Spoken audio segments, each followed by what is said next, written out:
Hello, everyone. There's no doubt that spending on AI is higher than revenue right now. However, AI is improving faster than any other technology I've seen, and the Turing test was once a thing. Now, the simple open source random LLM you're using on your Raspberry Pi might be able to pass the Turing test. Now that we've covered that, I think the best possible future for AI is one of great wealth, with an abundance of things and services. Everyone can have anything they want, unless it's something we make up to be rare, like a unique piece of art. But I think that with the rise of AI and robotics, the cost of any good or service that is made or given will go down to zero. I don't mean to say that it will be zero, but everyone will be able to get whatever they want. That's the good future, of course, and I think that's about 80% likely. Someone who likes cars, builds cars, makes self-driving cars, and thinks about where cars are going in the future.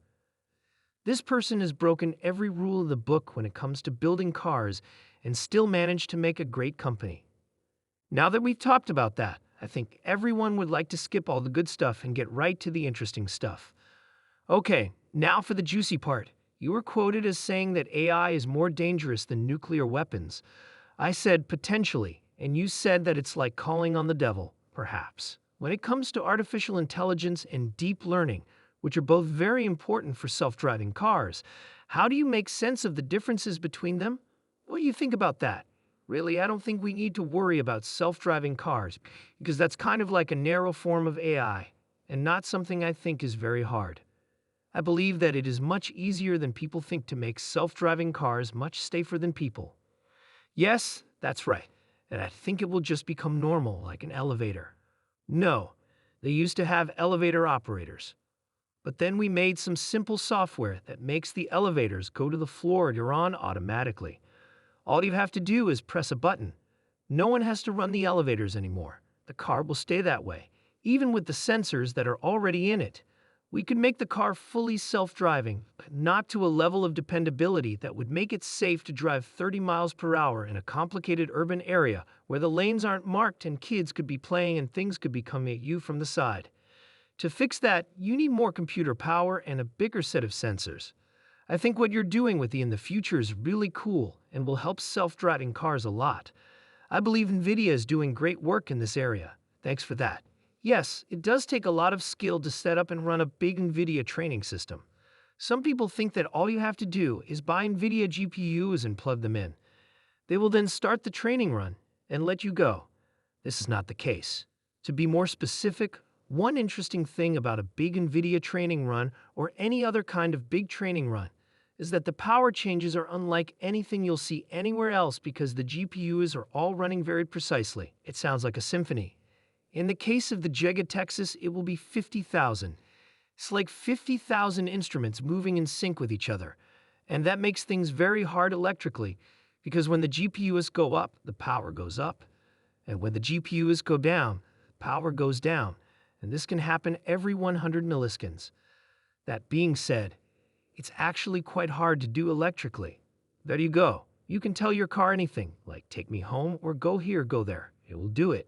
Yeah, it's a million times safer than a person, and I think that in the far future, people will probably be against driving cars because they're too dangerous, like you said. You can't have a person driving a 2-ton death machine. In terms of AI computing, we've been working hard over the past few months to make Tesla's core AI system bigger. There for a while, our progress was slowed down. Read everything and figure out what people on the street and in cars are trying to do. So, to solve this, you end up making something like a baby artificial general intelligence. When it comes to AI computing, though, I've never seen technology move forward so quickly. The number of artificial intelligence computers going online seems to grow by a factor of 10 every 6 months. That clearly can't go on forever at that speed, or it will reach more mass than the universe, but I've never seen anything like it. This is why NVIDIA has such a huge market cap. They have the best neural net chips right now. I think the money they spend on AI probably more than what they make right now, that's for sure. But AI is getting better faster than any other tool I've seen. It's like the Turing test, which was once a thing. Now, let's talk about how your simple open source random LLM running on a Raspberry Pi might be able to pass the Turing test. Now that we've covered that, I think the best possible future for AI is one of great wealth, with an abundance of things and services.